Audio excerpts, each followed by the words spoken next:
마라나타. 옆에 계신 분들과 예수님의 이름으로 사랑합니다. 축복합니다. 잘 오셨습니다. 앞뒤로 좀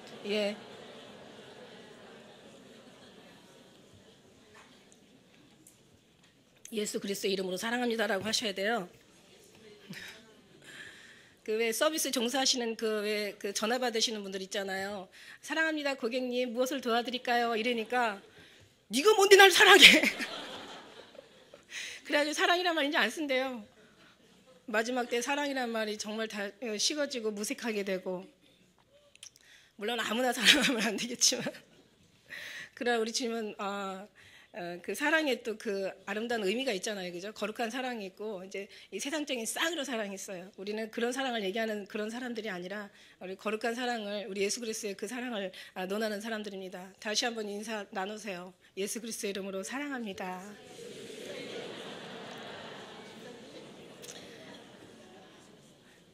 말이 씨가 되고, 씨가 되면 어떻게 해요? 자라나서 열매를 맺게 되겠죠. 말이 씨가 된다고 여러분 그 사랑이 정말 진정한 이 천국에까지 이어지는 그 귀한 사랑 되시기를 정말 축복합니다. 오늘 말씀의 제목은 재림예수라는 말씀을 가지고 나누실 텐데요. 로마서에 정말 이 귀한 말씀이 들어있습니다.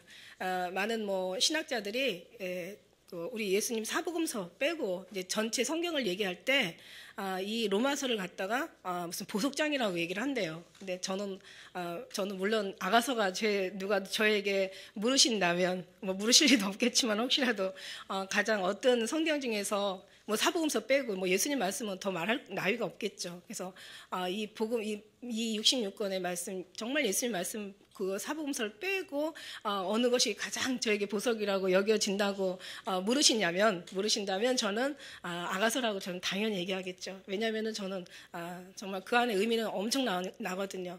근데 이제 모든 학자들의 말씀이 이제 로마서를 이제 그 신앙의 이 성경의 보석장이라고 얘기하고, 그 중에 8장을 또 그 중에서 보석 중에서 그러니까 말하자면은 그 보석 그 자체, 8장이 보석장이라면 이제 반지와 같다면 말하자면 그 안에 박혀 있는 보석이 이제 8장이라고들 이렇게 얘기를 하고 계시더라고요.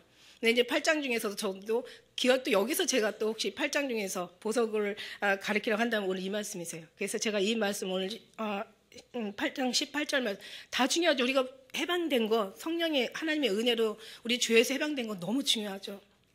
근데 해방되고 나서 또 우리 끝까지 견디고 지키고 승리하는 자가 복이 있잖아요. 그래서 그렇게 그런 의미에서 말씀드린다면 8장 18절부터 오늘 25절의 말씀은요, 굉장한 아주 우리에게 엄청난 큰 의미가 있고 정말 생명과 같은 그런, 여기에는 숨어진 비밀이 있습니다. 여러분 이것을 저는 이렇게 깨달았는데 여러분도 같이 깨달아서 주님 안에서 이렇게 하나로 우리가 나누었으면 좋겠다는 말씀입니다. 여기서 이제 말씀이 18절에 보니까 우린 생각하고 살죠. 우리 생각하는데 어떤 생각을 합니까? 말씀 속에서 마땅히 생각할 이상의 생각을 품지 말라고. 우리 아까 찬양하는 소리 들어보니까 예수님 십자가에 달려 돌아가신 사도 바울의 고백처럼 예수님만 자랑하는 거 외에는 아무것도 자랑하지 않는다는 그런 아까 가사가 나오더라고요. 맞습니다. 우리가 예수님, 생명 되신 예수님 외에 더 이상 자랑할 것도 없죠. 자랑하는 것 자체가 그게 부끄러운 거죠. 그죠? 우리는 예수님 외에는 정말 우리에게는 더 소중한 분이 우리 마음 안에는, 우리 중심 안에는, 우리 심령 안에는 없습니다. 주님밖에 없습니다. 할렐루야. 주님을 모시고 사는 이 사람들은 생각하는 이 생각이 어디를 향하느냐가 정말 중요하죠. 고린도후서 7장 말씀에는 이제 우리가 여러 가지 근심을 가지고 여러 가지 생각을 나누지만, 그러나 하나님이 주신 이 생각과 하나님으로 말미암은 근심과 하나님으로 말미암은 어떤 이런 여러 가지 우리 고민들은 구원을 이루는, 회개를 이루는 생명을 낳는 이제 그런 고민이 된다고 말씀하셨고, 그러나 이 세상의 고민과 이 생각의 근심, 세상의 이 어떤 그런 우리의 생각들, 세상에 하는 염려들은 결국 사망을 낳는 이제 생각을 이렇게 말씀하시고 계십니다. 그럴 때 우리는 이 생각을 많이 해야죠. 성경에 또 마땅히 생각할 이상의 것을 품지 말라고 우리 예수님의 생각으로 채우시고, 육신은 이 땅에 살지만 왜 뒤에 보면은 만물이 주께로 나와서 주로 말미암아 다시 주께로 돌아간다는 말씀이 있어요.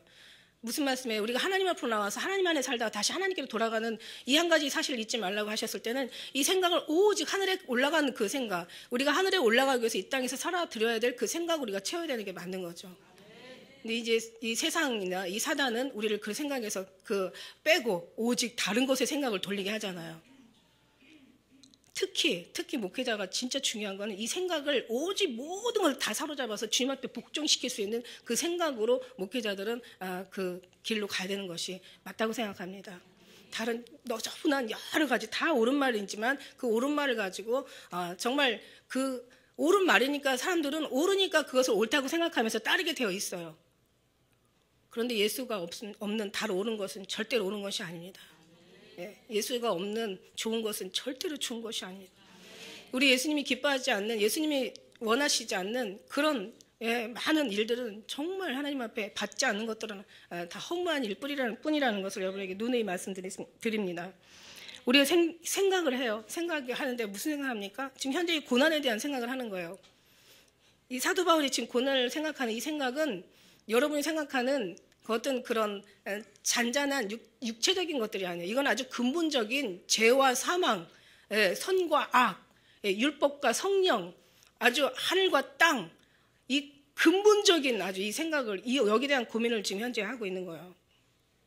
이 생각이 현재의 고난, 이 고난을 이 하나님 예수 그리스도를 위하여서 자기의 그 육체 이 고난을 마지막 잔까지 채우겠다는 이 사도 바울의 그 결심은 정말 우리 그리스도인들이라면 다 본받아야 되는 거죠. 왜? 여기 오늘 17절의 말씀에도 보면은 자녀들이면 후사, 곧 하나님의 후사시요 그리스도에 함께한 후사니 우리가 그와 함께 영광을 받기 위하여 고난도 함께 받아야 할 것임이라. 근데 우리는 어떻습니까? 고난은 싫어하고 영광만 받고 그냥 이제 하늘나라에 가서 후사가 되길 원하죠. 얼마나 좋겠어요. 그러나 성경은 그런 얘기가 없습니다. 너희가 나를 따라오려거든 십자가를 지라고 했어요. 너를 부인하고 그리고 나를 쫓을 것이니라. 아주 간단하고 너무 명백하고 아주 확실한 진리를 우리 주님께서 우리에게 제시해 주시는 거예요. 그런데 우리 그 너무 많은 생각, 다양한 생각, 아주 그냥 너무 풍성한 생각으로 굉장히 머릿속에 가득 차 있고 아는 지식으로 가득 차 있는데 우리 주님은 이제 이런 것에서 이제 벗어나길 원하시고 이제 이 오늘 사도 바울의 너희가 나를 본받은 자 되라 말씀하신 것처럼 이제 사도 바울의 이제 그 고난을 우리가 한번 알아보고 자 우리가 생각하는 고난과 사도 바울이 생각하는 고난의 차이는 어떤 차이가 있을까 이것을 우리가 한번 먼저 우리가 살펴보셔야 될 줄 믿습니다. 이건 육체의 고난이 아닙니다. 이거는 사도 바울의 고난은 이 고난을 얘기하는 이 고난은 십자가의 고난을 얘기하는 거예요. 십자가를 위해서 십자가의 고난. 평생 동안 수천 년을 동안을 그 모세의 율법에 의해서 유대인들이 완전히 다 그 율법에 사로잡혀서 평생 아주 율법에 매여서 살았던 사람들이 단 한 번에 그냥 예수 그리스도로 말미암아 이 모든 율법을 다 폐기시켜버리고 그 다음에 은혜를 따라 성령을 따라 산다는 것은 이 사람들은 상상할 수도 없는 일이었어요. 언젠가는 제가 여러분에게 그 예로 말씀드렸죠. 우리가 지금까지 우리나라의 유교 사상 막 샤머니즘이 가득 이렇게 쩔어서 왔는데 갑자기 예수님이 들어오셔서 이제는 뭐 모든 제사를 뭐 드리지 말라 뭐 이런 어떤 한 가지 예를 들어서 그렇다면 이 사람들이 얼마나 그 집안에서 그 제사 문제로 인해서 얼마나 많은 갈등과 막 그냥 불협화음과 심한 다툼이 일어나냐는 거죠. 하나의 그 전례 내려온 그 하나의 어떤 그 규례를 바꾸는 것도 이렇게 힘이 드는데 역사를 두고 평생을 이 사람들이 율법으로 살아온 사람에게 율법을 폐기시키고 이제는 하나님의 은혜로 살아야 된다라는 이 완전한 이 법을 완전히 바꿔버리니까 이 뭐 사도 바울은 목숨 내놓지 않으면 이 복음을 전할 수가 없었던 거예요. 죽어야 이 복음이 자기는 죽기를 그래서 각오한 거예요. 그러니까 그는 결혼도 하지 않아서 그래서 결혼도 안 한 거예요. 여러분 그렇다고 뭐 그런 것도 아니면서 결혼 안 하려고 하시는 그것도 또 아닌 것 같고 또 물론 성경 말씀에서 또 때가 가까울수록 결혼하지 말라고 하니까는 이제 안 하시기도 하시긴 하지만 그러나 결혼 안 하는 데는 우리가 뭔가 하나님을 위해서 뭐 정말 두 주먹 불끈 쥐고 막 으쌰으쌰 할 때는 뭔가 의미를 알고 우리가 그렇게 살자는 거죠. 신앙생활도 그렇게 하자는 얘기죠. 할렐루야. 그래서 여기서 보면은 이제 이 십자가의 고난을 위해서 앞에 보니까 생각건대 이 현재의 고난, 이 현재의 고난이란 무엇이냐? 우리의 고난은 정말 자세하게 우리가 말씀드리자면 뭐 다투고 미워하고 시기하고 질투하고 뭔가 이렇게 정말 우리 양심을 속이고 뭔가 이렇게 주님 앞에 드려지지 못한 이런 부분들도 물론 포함해서 많은 어떤 인간적인 고난을 우리가 이 생각을 고난이라고 생각을 하고 살아요. 의식주 먹고 살고 힘든 이런 속에 있어서 고난이라고 얘기하고 살아요. 근데 사도 바울의 고난은 이게 아니에요. 완전히 뿌리를 다 뽑아가지고 이제 사망에서 이제 생명으로 옮겨주는, 이제는 율법을 완전히 폐기시키고 이제 영혼의 삶을 이제 따라서 살고 이것을 전하기 위한 자기의 이제 모든 것을 다 포기하고 인생을 포기하고 목숨을 포기하고 자기의 삶을 전체 송두리째 내려드리는 이 고난을 지금 얘기하고 있는 거예요. 지금 사도 바울은. 그러니까 어떻게 되냐? 앞에 말씀에 보니까 자, 육의 일은 무엇이고 영의 일은 무엇이냐? 성령을 쫓는 일은 무엇이고 이제 영의 어떤 인도함을 받는 것은 무엇이고 하나님의 법은 무엇이고 율법은 무엇이고 이제 이들의 어떤 핍박을 어떻게 참아낼 것이고 어떻게 이것을 이제 이 고난을 이겨낼 것인가? 여기에 대한 엄청난 이제 고난에 대해서 지금 사도 바울은 고민하고 있는 거예요. 이 고난을 이겨야 된다는 거죠. 할렐루야. 고난을 이겨야 된다는 거죠. 예, 사도 바울은 이겼습니다. 예, 그러면서도 왜냐하면 사도 바울이 이긴 것이 아니라 사실 예수님이 다 이루어 놓으신 거죠. 다 이루었다. 내가 다 이루었다.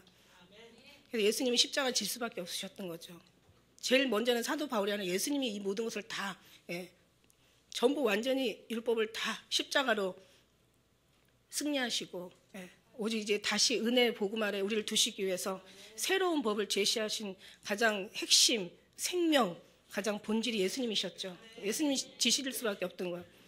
그러니까 그 뒤에 따라가는 이 초대교회 사람들은 다 그 죽음을 통해서 이 십자가를 복음을 전할 수밖에 없었던 거죠.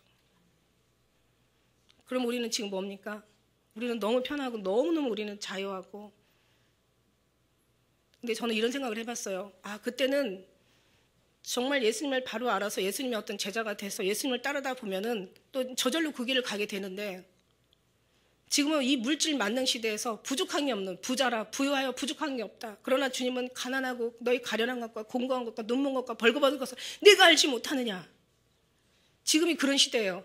그런데 이런 시대에서 우리가 이것을 다시 알아서 다시 초대교회로 들어가고 주님의 마음을 알아서 주님의 마음으로 우리가 따라 산다면 이게 바로 십자가를 보수하는 길이고 무너진 십자가의 길을 보수하는 길이에요. 이게 바로 우리의 뿔나라 헵시바라 들을 수 있는 이게 하나님의 택한 그리스도의 신부들이 여기서 나온다는 거죠. 그러니까 주를 잘 알아야죠.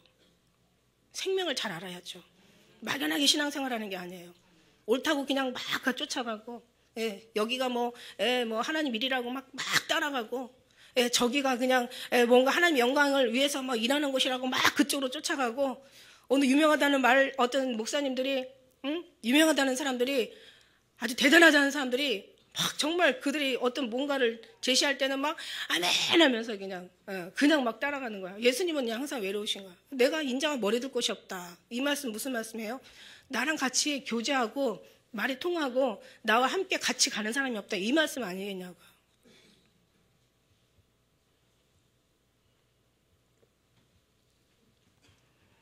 여러분, 우리가 앞으로 나타날 영광과 좋게 비교할 수 없는 이 고난에 정말 저희들 참여하는 자들은 예수님을 이제는 앞으로 정말 진리를 따르고 정말 순수 복음, 성경의 말씀들을 다 66권을 저희들 정말 조금도 의심 없이 다 믿고 이제 그 말씀을 사모하고 그 말씀을 따라가는 자에게 이제 핍박이 받을 날이 이제 곧 온다는 얘기죠. 성경은 얘기하고 있잖아요. 성경은 말씀하고 있습니다.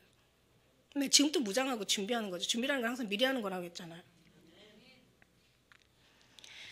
우리가 어떤 사람의 어떤 일시적인 작은 것에 의해서 막 큰 수고와 노력을 아끼지 않습니다. 이 사람의 어떤 작은 잠깐 견디는, 잠깐 우리가 잠깐 누리는 이 행복, 잠깐 누리는 평안, 이 세상적인 그 하늘에다 비하면은 정말 비교해서도 안 되고 비교할 수도 없고 비교도 못하는 거죠. 비교가 되지 않는 거죠. 왜? 예를 들어서 한 날만 따져도 이 날수만 따져도 우리 평생에 1000년의 갑절을 살아도 모세의 고백이죠. 1000년의 갑절을 살아도 하나님의 나라에 비하면 지나간 어젯밤의 경종과 같다는 이 아무것도 아닌 이 세상에서 이 작은 것을 누리기 위해서 얼마나 쓰고와 얼마나 우리가 마음을 다하고 얼마나 많은 정말 모든 생각, 모든 우리의 삶을 다 힘써 애써가지고 이걸 지키기 위해서 수고하지만 여러분 정말 하나님의 영이 있는 자들은 지혜 있는 자들은 정말 그래도 조금은 깨어있는 사람들은 한번 생각해 보세요. 영원한 나라를 위해서 하나님께서 주시겠다는데, 후사가 되게 하시겠다는데, 영광을 너에게 주겠다는데, 면류관을 주겠다는데, 거기서 내가 내 보좌에 너희를 앉게 해주겠다는데, 그런 것들을 엄청나게 제시하면서 나를 믿어라, 나를 따르라, 너는 이렇게 살아야 돼, 저렇게 살아야 돼. 제가 언제 말씀드렸죠. 주님이 우리한테 이렇게 사정할 일이 아니라고. 우리가 주님 뜻대로 살게요. 여러분 그런 분들이 계세요. 주님 뜻대로 살아드릴게요. 제발 주님 저에게 깨닫게 해주세요. 제가 저를 알아요. 저 이렇게 살아야 되는데 내 육신은 이렇게 여기를 따라갑니다. 주님 저를 도와주세요. 뭐 내 뜻대로 마시고 우리 주님의 원대로 하시길 원하나이다. 정말 주님의 그 뜻을 구하고 주님의 뜻을 따라가기를 우리가 사모하고 주님의 뜻에 우리가 순종하면서 나아가는 정말 그런 간절한 기도, 이런 기도로 주님 앞에 나가야 되는데, 그렇죠? 여러분 주님의 뜻대로 사시는 여러분임을 저는 믿습니다. 정말 사실 지금도 뭐 제 마음에 찬 그 대답은 아니지만 제 마음이 아니라 주님의 마음이라는 거죠. 장차 우리에게 나타날 영광, 이 영광을 알아야 된다는 거죠, 여러분. 이 영광을 알지 못하면 사실 아무리 얘기해도 다 필요가 없어요. 네. 이 영광을 알아야 된다는 거죠. 이거를 이 심령에서 누려야 된다는 거죠. 그것을 우리가 믿음의 생각과 모든 혼으로, 영으로 다 주님의 그 은혜를 바라봐야 된다는 거예요. 영광을 알아야 돼요, 영광을.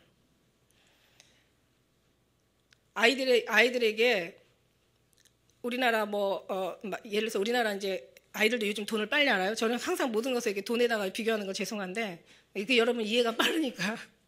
그래서 한 1억짜리 수표를 갖고 있어요, 애가. 근데 애들은 수표를 잘 몰라. 1,000원짜리 이런 만원짜리, 요즘도 1,000원짜리 안 받는데요, 만원짜리 받는데요. 돈의 가치를 얘네들이 아는 거야. 그런데 얘네들도 아무리 지들이 가치를 알아도 만원짜리하고 바꿀래 그러면 애들은 얼른 바꾼다고요. 이거 별거 종이 아무것도 아니거든. 가치를 모르니까. 그런 어리석음을 우리가 범해서는 절대로 안 되는 줄 믿습니다.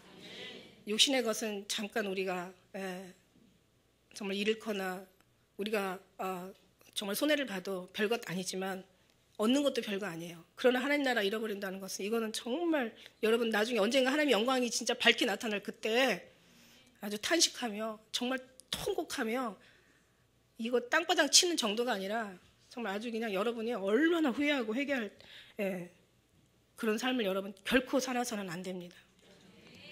우리 사랑하는 기쁜 우리 교회 성도님들은 절대로 그런 삶을 살아서는 안 된다는 사실을 정말 저는 강력하게 정말 여러분에게 말씀드리고 싶습니다. 자, 19절에 보니까 피조물에 고대하는 바, 이 고대라는 걸 제가 찾아봤더니요, 이 피조물이라는 것은 만들다 제조하다는 뜻이잖아요. 하나님이 이 만물을 다 만들고 제조하시고 창조하셨다고 이렇게 얘기하시고 계시죠. 이 세상의 모든 것들은 창조의 산물입니다. 하나님께서 여기에서 고대한다는 것은 그 대부분 주님의 오심을 바라는 그리스도인들의 아주 간절한 표현이 여기 담깁니다. 고대라는 것은 제가 원어에서 고대를 찾아보니까 주님의 오심을 간절히 사모하다는 그런 의미가 있더라고요. 근데 왜 갑자기 죄에 대한 얘기를 계속 7장까지 얘기하다가 또 율법에 관한 얘기를 계속 말씀을 드리다가 왜 8장에서부터 16절까지 17절까지 계속 어떤 성령이 살아야 된다는 얘기를 하다가 왜 갑자기 만물에 고대하는 바가 하나님의 아들 예수님이 나타나는 것이냐, 왜 여기로 이렇게 이런 말씀을 들었을까요? 왜 여기에 이런 말, 여기 사이에 왜 이 말이 필요할까요? 이 만물에 고대하는 이 모든 것들, 그러니까 만물이면 다 들어가 있는 거예요. 우리 모든 사람뿐만 아니라 하나님이 만드신 이런 모든 산물들, 모든 것, 이 세상의 우주 만물의 모든 것이 다 속해 있는 거예요. 이 만물에 고대하는 것이 예수님 나타나는 거래. 다 무슨 말이냐면 예수님 나타나시는 이 모든 것들이 다시 말하면 만물이 원하는 거라는, 만물들이 모두 우리 특히 그 중에서 만물 중에서 어떤 만물? 예수님의 신부들. 정말 우리가 원하는 거는 다른 거 없어요. 그러니까 결국 뭐냐면 왜 여기서 이 말이 들어갔냐면 성령에 거듭나는 것도 어디 쓰이려고?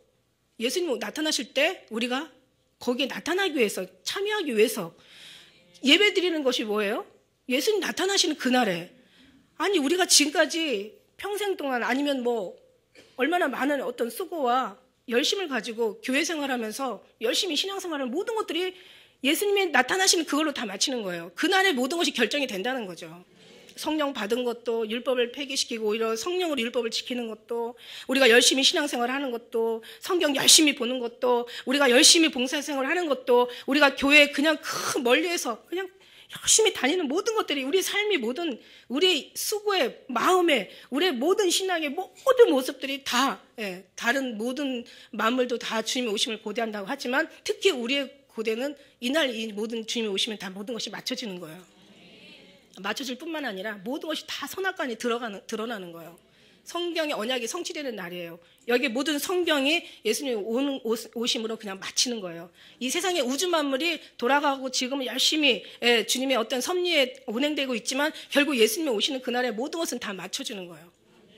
결국 우리 신앙은 열심은 우리 지금까지 수고한 어떤 여러분의 기도와 이 모든 것들이 결국은 하나님의 아들이 나타나는 것으로 모든 것이 다 맞춰진다는 거예요. 이때 영광으로 나타날 것이냐, 이때 어떤 하나님의 심판의 날에 저주로 나타날 것이냐, 이때 웃음으로, 승리의 웃음으로 나타날 것이냐, 아주 슬픔의 탄식으로 나타날 것이냐, 이날 모든 것이 다 결정되어진다는 거예요.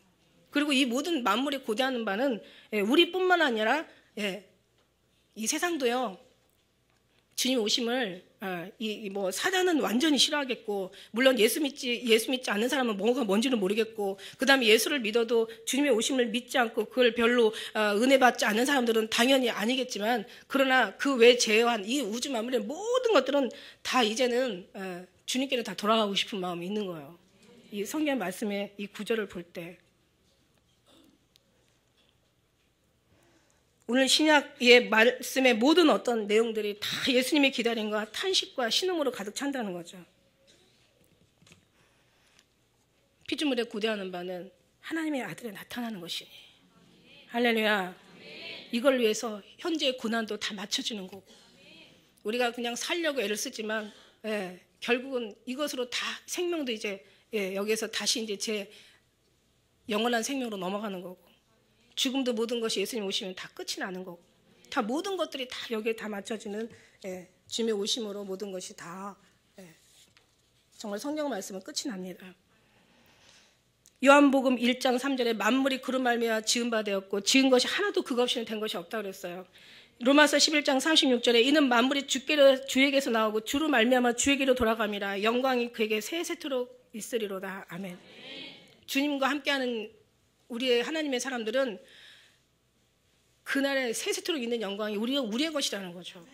이게 우리에게는 너무 기쁘고 귀하다는 거죠. 정말 우리 하나님의 아들이 나타나면서 모든 언약이 성취되는 그날, 우리는 그날을 기다리고 있는 거예요. 우리뿐만 아니라 만물이 기다리고 있다고. 오늘 성경은 우리는 우리만 기다리고 있는 줄 알았더니 아니네요. 보니까 성경에 보니까 모든 만물이 그리스도의 나타남을 기다리는데 어떻게 기다리냐면요, 탄식함으로 기다린다고 얘기해요. 탄식함으로. 신음하다는 뜻이에요. 탄식이라는 건 말씀을 보니까 신음하다는, 22절에 보니까 탄식하다는 말, 23절에 보니까 탄식하다는 말씀이 나오잖아요. 피조물이 다 이제까지 함께 고통하여 탄식하며 함께 고통하는 것을 우리가 아나니 이뿐 아니라 또한 우리 곧 성령의 처음 익은 열매를 받은 우리까지도 속으로 탄식하며 양자 될 것, 곧 우리 몸의 구속을 기다린다. 주님의 이제 우리 주님의 구속을 기다리는 거예요. 이게 우리의 모든 여러분 그동안 기도와 예배, 말씀, 신앙생활 모든 것이 다 해서 이날 이제 여러분의 그 믿음은 나타나게 되는 줄 믿습니다. 만일에 그렇지 않고 또 예수님 오시기 전에 우리가 주님을 만나면 먼저 이 개인의 또 종말도 있잖아요. 우리 개인이 죽었을 때도 결국 주님을 만나면서 우리의 모든 것들이 다 이렇게 나타나게 되는 줄 믿습니다. 어떤 사람은 심판을 통해서 상급으로, 어떤 사람은 심판을 통해서 형벌로 나타난다고 성경은 기록하고 있습니다. 마태복음 11장 3절에 보니까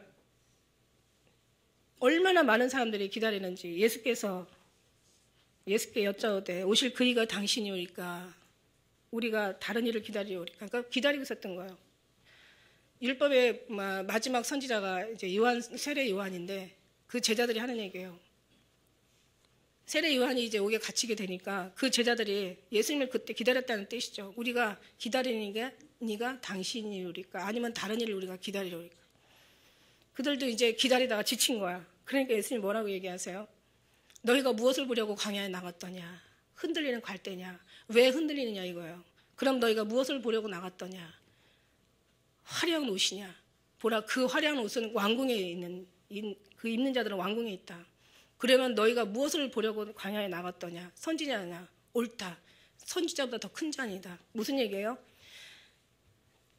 예수님이 선지자보다 더 크신 예수님이시지만, 그러나 이 선지자들의 모든 삶을 보면 다 고난을 겪어야 된다는 거예요. 사는 것이 아니라 죽기를 원해야 된다는 거예요. 왜냐? 그 모든 사람들에게 이 그리스도의 복음이 전파되기까지는 이건 뭐 정말 얼마나 험악하고 얼마나 그 앞이 정말 얼마나 많은 잔인하죠. 그러니까 그 사람들을 대하는 모든 사람들의 그 모든 시선과 그들의 태도가 너무 잔인했죠. 이걸 다 겪으려면 결국 십자가를 칠 수밖에 없는 그 선지자. 그럼 네가 무엇을 보려고? 화려한 옷 입으려고? 아니면 네가 어떤 이 예수를 통하여서 너가 뭐 크게 뭔가 높아지려고? 그게 아니라는 거죠. 화려하게 옷 입은 사람들은 다 왕궁에 있는데 나는 거기가 상관이 없다. 흔들리는 갈대냐? 왜 움직이냐? 왜 흔들리냐? 왜 마음에 오락가락 하느냐? 이런 말씀이고, 자, 선지자다. 선지자, 너희가 무엇을 보려고 나갔더냐? 선지자다. 그래, 선지자보다 더 큰 자라. 그만큼 우리도 이제 지금 이제 이 시대, 그래도 그 이전 시대에는 좀 나았을 것 같아요. 이제 마지막 이제 환란을 두고 있는 이 마지막 시대에는 성경 말씀대로 더 이상 이제는 많은 사람이 사랑이 식어지고 이제 진리를 떠나서 저 사람들이 오히려 진리를 떠나는 게 아니라 이제 배도하는 일이 있다고 했잖아. 배도하고 이제 불법의 아들, 멸망의 아들이 나타나서 이제 많은 사람들을, 특히 택한 사람들을 미혹해 한다라고 그렇게 나와 있고요. 그 다음에 많은 이제 성경들을 이제 왜곡시켰을 때, 그들은 큰 말, 비상한 말, 아주 기가 막힌 말을 가지고 이제 여러분들의 그 마음을 사로잡아 갈 것입니다. 그리고 여러분이 오직 예수만 아니면 여러분도 흔들릴 수 있다라는 거예요. 흔들리지 말라는 말씀으로 우리가 주님을 기다리자는 거죠. 그러니까 기다리는 사람들은 달라요. 절대 기다리는 사람들은 신앙이 주님 앞으로 향할 수밖에 없고 오직 주님을 붙잡을 수밖에 없고 주님이 아니면 다른 만족이 없습니다. 그만큼 우리가 정말 뭐 골수분자라고 하죠. 골수까지 살속, 뼛속, 세포, 골수까지도 주님으로 채워야 움직일 때마다 예수님이 나오실 수 있다라는 그런 얘기예요. 그다음에 우리 예수님 시체를 이렇게 세마포에 싸가지고 장사 지낸 아리마대 요셉도 그도 예수님을 하나님 나라를 기다리는 자라고 마가복음 15장 43절에 기록하고 있습니다. 그 다음에 누가복음 2장 25절에 보니까 시몬이라는 사람, 안나라는 사람, 하늘의 위로를 기다렸던 사람들이에요. 이스라엘의 위로를 기다리던 자라. 이들이 이제 예수님을 만나면 이제 뭐라고 얘기해요? 이제 종을 평안히 넣어 주십시오. 내가 하늘의 영광을 보았나이다. 그러면서 이제 그들이 주님을 만나고 그들의 생을 마감합니다. 우리의 모든 모습들이 똑같아요. 우리가 언제일지는 모르고 그날이 얼마나 걸릴지는 모르겠지만 여러분이 예수님을 기다린다는 시간, 예수님을 기다린다는 것 자체가 또 얼마나 많은 준비가 거의 필요합니까? 한마디로 예수님을 기다리는 시간은 절대 잃어버리는 시간이 아니고 그 시간은 낭비하는 시간도 결코 아니고 그 시간은 정말 이렇게 그냥 떠내려 보내는 시간이 결코 아님을 여러분이 믿으시기 바랍니다. 여러분 그 시간은요 정말 어느 시간보다도 귀한 시간이 주님을 기다리고 준비하는 시간은요 여러분 이거는 정말 아무나 할 수 있는 게 아니라 복된 사람 하나님께서 저들의 마음을 주셔야만이 된다는 거예요. 절대로 이거는 기다린다는 말이 성경에 엄청 많이 나와요. 기다린다는 말이 보면은 뭐 하나님의 몸의 그 8장 23절 오늘 말씀도 그 다음에 25절도 기다릴지니라 그 다음에 우리 기다린다는 말씀이 성경 여기저기에서 굉장히 많이 나오지만 어쨌든 간에 우리 마음도 누가 가르쳐줘서 우리가 누가 기다려야 된다고 누가 알려줘서 우리가 이렇게 기다리는 게 아니잖아. 왠지 내가 기다리고 있는데 누가 기다려야 된다고 하니까 그냥 우리가 마음이 반응하는 거예요. 기다리지도 않는데 기다리라고 하면 절대로 안 들어요, 여러분. 여러분이 여러분 마음을요, 여러분 잘 헤아리시길 바래요. 여러분이 기다리고 있는 데다가 누가 주셨을까? 이 마음을 성령 하나님이 여러분 마음을 주님을 사랑하고 주님을 기다리는 마음을 성령 하나님께서 여러분 넣어주신 거예요. 그런데다가 이제 우리가 주님을 기다리자 하니까 그 말이 맞구나. 내가 이 마음이 내 마음이 아니었구나. 이게 말씀이었고 이렇게 벌써 앞서간 또 이런 또 은혜 받은 깨달은 사람들이 있구나. 그러면서 그 마음이 딱 합쳐지니까 여기서 그냥 뭔가 탁 튀는 거죠. 전기가 번쩍번쩍 광명이 여기서 일어나고 있는 거야. 근데 여러분 기다리지 않는데 기다린다고 하면은 어떻게 해요? 짜증나죠. 지금 할 일도 많은데 지금 무슨 헛소리 하고 있어 이러면서. 여러분 아니에요. 여러분 정말 잘하시고 계시는 거고 여러분 잘하시는 이는 여러분이 아니라 여러분 심령 안에 계시는 성령 하나님이라는 것을 믿으시길 바라겠어요. 그래서 중요한 거죠. 여러분이 생각한 거란 무슨 큰 의미가 있겠습니까? 성령 하나님께서 여러분의 마음을 주신 거죠. 왜냐하면 사람이 뜻하고 계획할지라도 인도하시는 이가 하나님이시니까. 자, 하나님의 아들이 나타난 것이라고 얘기했습니다. 정말 이 기다림에 많은 제가 이 기다림을 생각하다 보니까 다 모든 삶이 기다림의 연속이더라고요. 그죠? 아이들은 엄마들은 아이들 낳고 막 자라기를 기다리고 있는 거예요. 아이들은 또 이제 자라서 학교에 가면은 이제 또 졸업하기를 기다리고 또 커서 군대에 가면 또 제대하는 걸 기다리고 그 다음에 또 결혼하기를 기다리고 결혼하고 나서 또 정말 이 모든 삶이 가만히 보니까 다 기다림의 연속이더라고요. 자식들 출가시켜 놓고 또 부모님 또 명절 또 때 되면 그때나 한 번씩 또 얼굴 보여주잖아요. 그러니까 또 자식들 기다리고 있고. 아무튼 모든 삶에 뭐 구체적으로 다 구석구석 따져보니까 기다림이에요. 나이가 많이 먹으면 이제 죽음을 기다리는 거. 참 슬픔죠. 어떤 큰 병에 중병에 걸려가지고 이제 죽을 수밖에 없는 사람은 또 자기 죽음을 기다리기도 하고. 모든 삶에 어떤 것을 기다리냐. 우리는 그 속에서 예수님을 기다린다는 자체가 너무 감사한 거예요. 이 기다리는 시간이 얼마나 행복한지 나름대로 몰라요. 이 기다림의 시간이요. 주님을 만난다는 정말 그걸 기다리고 우리 신앙생활에 거기다 확실하게 맞춰. 아까 얘기한 대로 모든 신앙의 성경의 모든 언약의 성취는 예수님의 오심으로 마침이 되어지는 그날 우리의 모든 것들이 다 정말 선악간에 다 드러날 것인데 그때를 생각하면서 우리가 정말 기다리면서 내 신앙을 하루하루 점검하고 체크하면서 주님으로 채워가면서 정말 주님으로 정말 그리워하면서 주님과 함께 같이 간다는 이 은혜는요 정말 너무너무 행복한 거죠. 기다리면서도 행복한 거예요. 기다리면서도 행복해요. 애인이 서로 애인끼리 만나가지고 이제 상대방이 이제 이렇게 약속을 잡아놓고 어딘가에서 기다리고 있을 때 그 만난다는 그 기다림이 얼마나 설레고 행복합니까? 그게 짜증나고 힘들면 거기 나가지도 않았겠죠. 그만큼 서로 사랑하는 사람을 기다린다는 것은 너무 행복한 거예요. 여러분 그런 행복으로 사시길 바라요. 그게 여러분의 신앙생활에 가장 행복할 수 있는 비결입니다. 그냥 막연하게 신앙생활 한다는 것은 너무 피곤해. 꼭 교회에 꼭 어떤 시간에 맞춰서 어느 날짜에 맞춰서 꼭 와야 된다는 것은 너무 허무해. 그게 아니에요. 정말 예수님 사랑으로 여러분 교회에 오시고 사랑으로 예배드리시고 사랑으로 또 그냥 몇 시간씩 돌아가시고 5번씩 오시는 분도 계시고 5번 차를 타고 오시는 분도 계시고 뭐 몇 시간씩 지방에서 오시는 분도 계시고 예수님의 사랑으로 가니까 너무 좋은 거예요. 그러니까 주일이 기다려진대요. 할렐루야. 봉급날만 기다리는 게 아니라 주일을 기다리는 여러분 되시길 주의 이름으로 축원합니다. 자, 피조물이 허무한데 굴복하는 것은 자기 뜻이 아니래요. 오직 굴복해 하시는 이로 말미암으니라. 굴복해 하시는 이로. 여러분 이게 무슨 말이냐면요. 우리 주님은요. 뭐 생사화복이 다 주님의 손에 달려있다고 했잖아요. 우리가 죽는 것도 다 인명재천이라고 안 믿는 사람들 그런 얘기 하더라고요. 죽는 것도 정말 이 생명도 하나님의 손에 들렸다고 하는데 우리는 주님이 정말 우리가 죽는 것만 하나님의 손에 붙잡혀 있는 게 아니에요. 사는 것도 다 붙잡혀 있는 거고 우리가 주님이 일으키시잖아요. 일으키는 것만 주님 앞에 있는 게 아니에요. 때로는 넘어짐도 주님께 있더라고요. 우리가 주님께서 우리의 어떤 잘하는 것뿐만 아니라 잘못하는 것도 다 주님이 하시는 거예요. 제가 언젠가 한번 갑자기 주님하고 이렇게 대화하다가 말씀 한번 나눈 적이 있었잖아요. 나쁜 사람들은 이런 생각하잖아요. 잘하면 자기 탓이고 못되면 조상 탓이라고 이렇게 얘기해요. 이 나쁜 사람들이 얘기해요.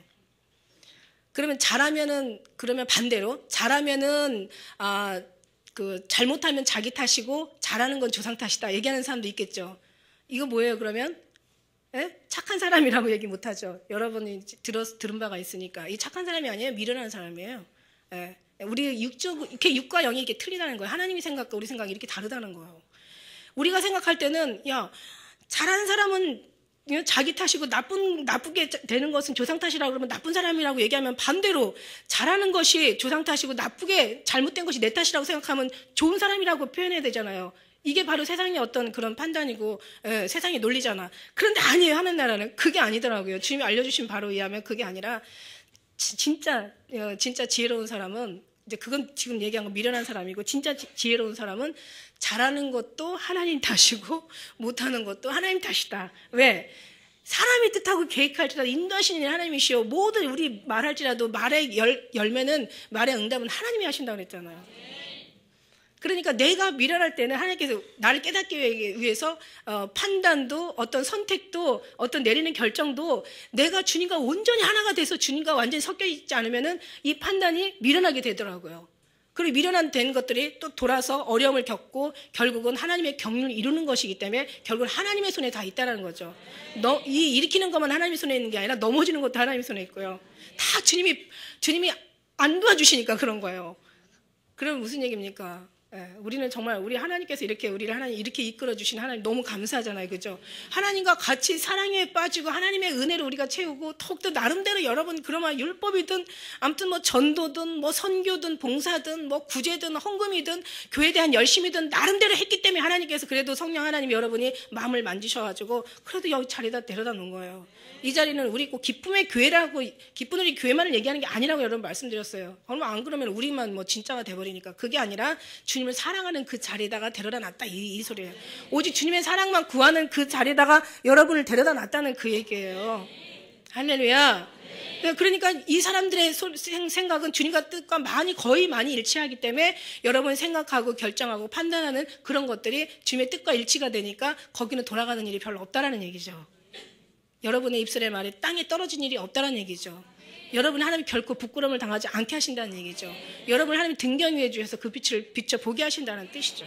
할렐루야.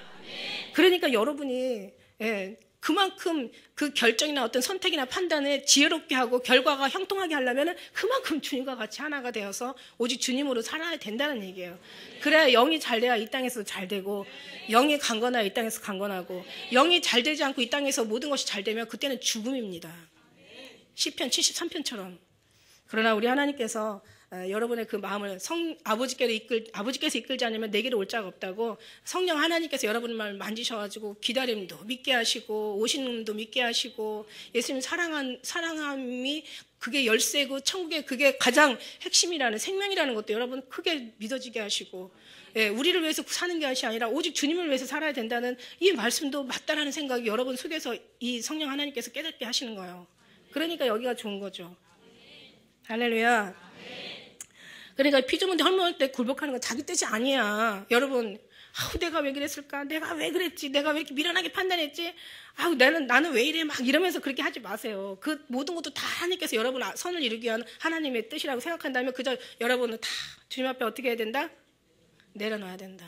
다 비워야 된다. 그냥 주님만 믿고 따라가다 보면은 그 허무한테 잘못 굴복해가지고 잘못 삶을 살아도 결과는 주님과의 그 믿고 의지하면서 갈 때는 빠르다는 거예요. 누구보다도 빠르다는 거예요. 여러분이 얼마나 맡기고 내려놓고 주님을 의지하냐, 그 차이에 따라서 여러분의 가는 길이 빠를 수도 있고 형통할 수도 있고 더 나은 천국의 영광에 이를 수도 있고 더 많은 하나님의 축복에 누려 여러분이 받을 수도 있고. 그러니까 여러분 너무 자책하지 마시길 바라요. 할렐루야. 너무 자책하지 마세요. 아마 위로 많이 받으시길 원해요. 여러분 주님은요, 여러분 위로받기를 원하시고 자유하고 편안하기를 원하세요. 여러분이 모든 싸움도 그래요. 어떤 싸움의 시합에 나갔을 때 편안하고 자유하고요, 마음이요 이렇게 여유가 있으면 어떤 싸움이든 이기는 거예요. 불안하고 초조하고 막 뭔가 막 그냥 두렵고 막 떨리고 이러면 이제 지는 거야. 아무리 실력을 많이 쌓아놨다 할지라도 질 수밖에 없어요. 모든 생각도 마찬가지예요. 여러분 막 바쁘고 급하고 막 정신이 없으면요, 어느 있는 것도 못 찾아. 그런데 그냥 편안하고 그냥 항상. 그래서 뭐 연습할 때는 막 시합할 때는 연습처럼 막 이렇게 한대잖아요. 진짜 시합할 때는 연습처럼 해야 돼. 편안해야 되는 거예요. 평안하뇨? 평안할지어다. 내가 너희 평안을 주노라. 근데 사단은 평안 안 줘요. 너 이것도 못했잖아. 이것도 네가 잘못해서 판단해서 이렇게 됐잖아. 네가 이렇게 해서 이렇게 됐잖아. 여러분 그렇게 되면 이제는 여러분은 막 그 속에 막 올무가 잡혀가지고 막 들어가가지고 그 다음부터 어떻게 되는 줄 알아요? 헤어나올 수가 없어. 사단의 그 막 올무에 막 여러분 자유하시고 편안하시길 바라요. 진리를 알지니 진리가 너를 자유케 할 거야. 진리를 알아야 자유케 되는 거야. 진리를 모르면 여러분 자유할 수가 없어요. 자유하지 못한 사람들은 곧 진리를 모른다는 거예요. 두렵다는 것은 사랑이 없다는 거예요. 사랑이 두려움을 내어 쫓는데 두려우면 형벌이 있다고 했는데, 두려워하는 자는 하나님의 사랑을 온전히 이루지 못했다고 했는데 왜 두려워하세요? 사랑이 없다는 뜻이에요. 예. 여러분이 여러분을 자책하는 것은 여러분 안에 자유가 없다는 뜻이에요. 여러분 그냥 주님 때문에 행복하셨으면 좋겠습니다. 21절을 같이 읽겠습니다. 시작.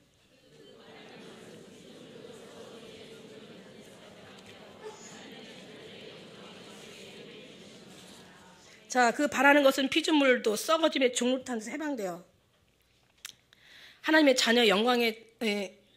자녀들을 영광의 자유에 이르게 하는 것이니라. 자유하라. 하나님의 자녀들을 영광의 자유에 이르게 하시는 거래요. 하나님의 자녀들이면 영광의 자유에 들어가는데, 인간의 자유는 썩어짐의 종로 탄다는 뜻이에요. 한마디로 간단하게 얘기하면 하나님의 자녀들은 영광의 자유에 이르게 되는데, 그러나 인간의 그 자유는 끝은 결국 썩어짐의 종로로 망한다는 거죠. 묵시가 없는 자는 묵시가 없는 그 백성은 방자에 말한다는 그런 뜻이가 무슨 뜻이냐면, 하나님의 계시와 하나님의 그 은혜를 우리가 완전히 이렇게 교통하지 않으면 망할 줄만 골라서 한다는 그런 뜻이에요. 아주 망할 줄만 골라서 하는 거야. 하나님이 아니면요, 인간은 아무리 지혜도 그것도 더 망하게 되는 거고, 아무리 모든 것을 그 사람들이, 이 칼이라는 거 있죠. 칼이 그 음식을 잘 만드는 사람의 손에 들어가면 아주 맛있는 음식이 되어서 나와요. 기가 막히게. 그런데 이게 잘못된 그 강도나 어떤 살인자들의 그 손에 들어가면 그거는 무기가 돼서 살인하는 데 나오잖아요. 정말 똑같은 유리한 건데도 그 사용하는 사람에 따라 달라. 이 하나님의 자유가, 우리 하나님의 사랑 안에 들어가는 이 자유가 들어갈 때는요, 너무 그냥 늘 주님 때문에 행복하니까, 감사하니까, 너무 평안하니까, 너무 즐겁고, 정말 너무너무 그 속에서 그냥 아주 더 깊이 들어가고 싶지, 나오고 싶지 않은 그런 사람들에게 자유를 주시는 거예요. 그런데 예수 믿지 않은 사람에게는 자유가 들어가면 안 되죠. 그 사람들은 구속으로, 하나님의 구속을 받아야 되기 때문에 절대 그들은 자유가 돼서는 안 돼요. 하나님께서 이렇게 말씀하시는 거예요. 그 바라던 것, 썩어짐의 종로로 탄 데서 해방되어 하나님의 자녀들의 영광의 자유에 이르게 하는 것이니라. 우리는 하나님 것을 이미 예전에는 그런 속에서 살았어요. 예수님 없는 그 속에서 우리는 자유하고 살았어요. 그런데 이제는 그게 아니잖아요. 이제 주님께로 왔어요. 이제는 예수님으로 말미암아 우리가 이제 종로로 타라고 얘기했지만, 사실은 그 안에는 자유가, 거기에는 엄청난, 하나님의 그 말씀 속에는 엄청난 자유가 있습니다. 예. 하나님의 자녀가 되는 그 권세 아래는 엄청난 힘과 능력과, 거기에는 모든 정말 그 권세를 말미암아 우리에게는 말할 수 없는 하나님의 평안의 자유가 있습니다. 그런 자유를 여러분 누리실 때 많은 것들이 이 속에서 발견되어지는 거예요. 이 속에서 많은 것들이 우리가 나타내지면서 우리의 신앙이 정말 주님을 향해서 정로로 가게 되어 있는 줄 믿습니다. 이 자유에 대해서는 많은 말씀을 여러분 드렸죠. 그 다음에 8장 22절에 보니까 피조물이 다 이제까지 함께 탄식하며 함께 고통하는 것을 우리가 알았다는 거예요. 무엇을 위해서 고통했냐는 거예요. 무엇을 위해서. 먹고 살기 위해서 고통했냐, 아니면 누구한테 매맞아가지고 막 고통했냐. 성경에서 우리가 고난을 받고 흘리는 눈물이 복 있다고 얘기하시잖아요. 매를 맞고 흘리면 무슨 칭찬과 무슨 영광이 있겠냐. 그러나 우리가 정말 이 예수로 인하여 고난을 받는 자는 복 있다고 얘기하신 것처럼, 이제까지 지금까지 다 탄식했다는 거예요. 함께 고통했다는 거예요. 무엇을 위해서 고통했어요? 사도 바울이 무엇을 위해서 고통했어요? 예수 그리스도의 십자가의 복음이 이제는 율법이 아니라 이제는 그 복음으로 말미암아 저들이 살아야 된다는 그것을 위해서 죽도록 그 복음을 전하면서 얼마나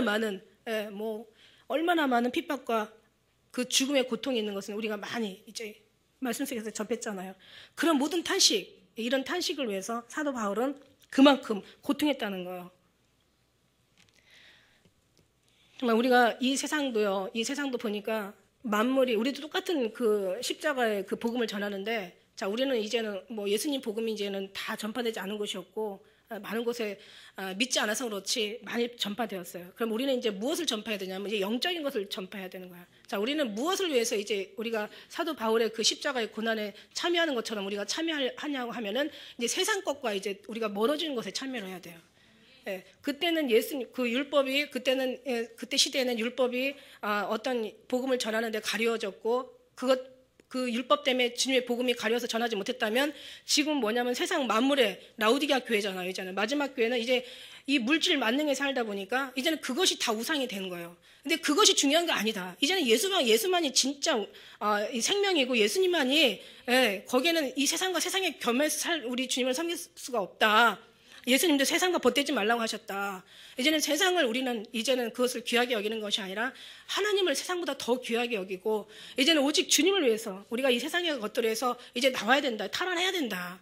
그러면서 오직 오실 주님을 우리는 바라보면서 그곳으로 가야 된다. 이제 오실 주님을 위해서 우리가 십자가를 져야 되는 거고 이제는 진리를 위해서 십자가를 져야 되는 거고요. 이제는 세상과 벗대지 않고 하나님과 온전히 하나 되기 위해서 이 십자가를 져야 된다는 거예요. 지금 우리는 십자가의 의미가 우리에게는 있습니다. 그 새 시대마다 하나님께 새 의무를 주시는데 우리의 그 새 의무는 이제 오실 주님을 기다리는 거예요. 이제 우리의 마지막 시대는 마지막을 전하는 것이 바로 이게 하나님의 원하고 기뻐하는 건데 그런데 사단이 좋아합니까? 예수님 오시면 지들은 다 끝장나는데 성경 말씀대로 이제 다 모든 것이 다 산채로 무덤에 다 갇혀버리게 되는데 걔네들이 그것을 원하겠느냐고요. 그러니까는 아주 그걸 가지고 얼마나 그걸 핍박하고 당연히 정말 이단 소리, 별 소리 다 듣죠. 그러나 여러분 그거 가지고 여러분 위축되거나 혹시라도 내가 뭔가 많은 사람들이 믿지 않는데 왜 나만 유독 이 복음을 믿어서 이렇게 고생인가? 그런 생각들 하지 마시라고요. 여기까지 인도하시기까지 하나님이 얼마나 천군 천사들 보내셔서 여러분의 마음을 움직이시고 막 성령 하나님께서 여러분 심령 가운데 직접 들어가셔서 여러분을 움직이셔서 여기까지 왔는데 여러분 정말 끝까지 승리하셔야 될 줄 믿습니다. 운동장에 다름질 하나 다 자라나도요. 결코 우리가 끝까지 완주를 해야 되는 거지. 끝까지 마침표를 찍어야 되는 거지. 아무리 다 달아나다가 앞에 몇 킬로만 남기고 우리가 실격해도 그건 그냥 끝나는 거예요. 너무 억울하죠. 간만큼 이의라고 하는데 아니에요. 간만큼 우리는 그게 억울한 거죠. 끝까지 승리해야 되는 거죠. 섰다는 자는 넘어질까 조심하고 끝까지 승리하는 자가 구원을 얻는다고 얘기하신 말씀을 여러분이 정말 기억하시길 바랍니다. 우리 함께 고통하는 거예요. 이 고통이라는 것이 어디서 어떻게 나오냐. 같이 성경에서 나오는 유래된 말이 고통이라는 것이 해산의 고통에서 나왔어요. 그러니까 이 고통이 보통 고통이 아니야. 그러니까 조금 염려하고 근심하는 정도가 아니라 막 해산의 고통에서 나온 거예요.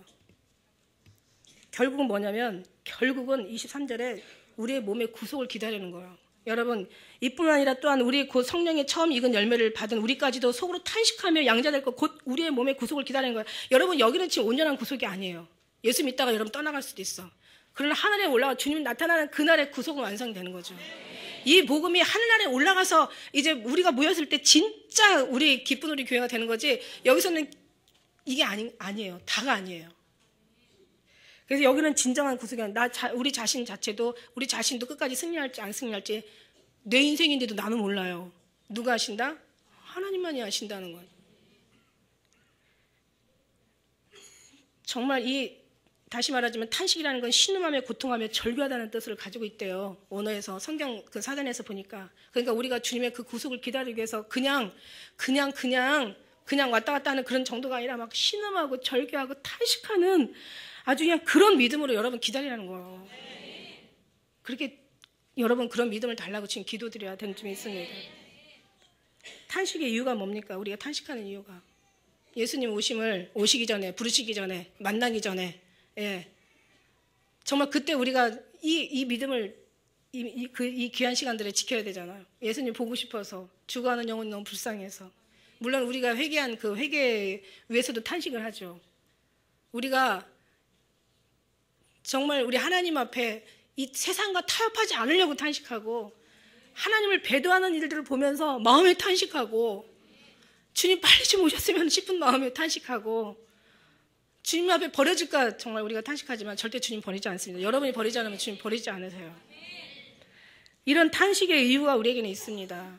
예수님의 그 신부를 거듭나기 위해서 우리는 탄식하며 그냥 탄식하는 게 아니라 해산의 고통 아주 그냥 이 탄식이 거기에서 나오는 그 정도로 그 이유는 뭐냐? 우리 몸의 구속을 이제 기다리는 거예요. 주님 앞에 완전한 만날 때 하나 될 때까지 우리는 그래야만 우리는 거기에 가서 자유할 수 있고 더 많은 우리가 영광을 누릴 수가 있는 거예요. 물론 이 안에서도 심령 안에서도 자유는 하지만 그러나 이 자유가 온전한 자유가 되려면 주님 만나는 것밖에 없고 나의 이 모든 어떤 그 탄식과 이 주님 앞에 드리는 이 애통함이 맞춰지는 날도 주님 나타나는 그날의 마침표가 되는 거예요. 그날 주님 만나서 눈물을 닦아주시고 많이 울면 울을 만큼 더 많이 닦아주실 것이고 더 많이 위로해 주실 것이고 핍박을 받으면 받은 만큼 더 많은 영광을 여러분 받게 될 줄 믿습니다. 그렇잖아요. 뭐 예를 들어서 뭐 우리가 정말 억울하고 분한 어떤 그런 정말 뭐라고 예를 들어야 되나? 예를 들어서 한 사람이 핍박하는 거야. 내가 지금 너무 좋은 일을 하는데 너무 억울하고 뭔가 어떤 오해를 받아가지고 내가 핍박을 받는다고 생각해봐요. 그랬는데 한 사람만 핍박해주면 그 모든 것들이 다 풀어지는 그날에 한 사람만 내가 오해했구나 이러잖아. 그런데 10명, 20명, 100명, 1000명, 막 10,000명이 막 핍박을 했단 말이야. 그러니 이 핍박이 얼마나 힘들겠어요. 그러나 그 모든 것들이 다 주님 만나면서 모든 비밀이 다 드러나는 감추인 것들이 다 이제 나타내지는 그날에는 얼마나 많은 사람들이 부끄러워하고 얼마나 많은 사람들이 자기의 죄를 회개하면서 얼마나 그 사람에 대해서 정말 그 보기를 얼마나 부럽게 보겠냐는 거예요. 그러니까 내가 많은 핍박을 받을수록 내가 하나님 영광자리에 들어갈 때까지 물론 그 안에는 엄청 힘이 들겠죠. 물론 많은 정말 권고가 따르겠죠. 그러나 마지막 갈 때 주님 만나는 그 순간에 모든 사람들이 다 이제 보게 될 때 이 영광은 말할 수 없이 크다는 얘기죠. 우리 기쁜 우리교도 마찬가지예요. 막 기쁜 우리교 성도들이 막 하늘나라에 막 올라가 있을 때 핍박 안 하던 사람들이 우리가 올라갔다고 뭐 부러워하겠어요? 그러나 핍박하는 사람들이 와 나는 그때 뭐 했을까? 그게 가지 않았을까? 뭐 이런 그런 자기 후회가 있다라는 그런 얘기예요. 우리는 주님 몸을 구속을 기다려야 돼요. 자, 그러면은 이제 중요한 건 여기죠. 24절에 보니까 우리가 소망으로 구원을 얻었음에 보이는 소망이 아니라는 거예요. 보는 건 누가 바라래요. 자, 그러면은 어떻게 해요? 마지막 절 25절 시작. 만일 우리가 보지 못하는 것을 바라면 참음으로 기다릴지니라. 아멘. 아무리 진리가 아름답고 거룩하고 생명이고 이것이 가장 축복이고 이것이 가장 영광이라도 여러분 이걸 끝까지 지키는 자가 복이 있다는 거야. 할렐루야. 끝까지 지키는 자가 복이 있다는 거야. 그래서 섰다는 자 넘어질까 조심하고 끝까지 지키는 자가 복이 있다는 말씀하시는 거예요. 그래서 이런 말씀이 있더라고요. 고린도전서 1장 8절에 주께서 너희를 우리 주 예수 그리스도의 날에 책망할 것이 없는 자로 끝까지 경고하게 하시리라. 경고하게 하시는 것도 물론 주님이신데 히브리서 3장 14절에 우리가 시작할 때 확실한 것을 끝까지 견고히 잡으면 그리스도에 참게 참여한 자가 되리라. 끝까지 잡아야 된다는 거예요. 이 모든 일을 착한 일 시작하신 예수 그리스도께서 끝까지 우리의 이르실 줄을 확신한다. 그 다음에 계시록 2장 26절에 이기는 자는 끝까지 내 일을 지키는 자니 그에게는 만국을 다스리는 권세를 주리라. 어디 뭐 기다리라고 하면은요 시간이 많이 지나면요 다 가요. 다 이제 올 줄 알았는데 이런 거 있잖아요. 뭐 모세가 그 시내산에 올라갔어. 주님의 그 돌판 받으러 올라갔는데 거기 40일을 안 내려오니까 어때요? 다 그냥 그 금송아지 만들고 야 죽었어 안 내려와. 거기서 누가 하나만 지켰어요?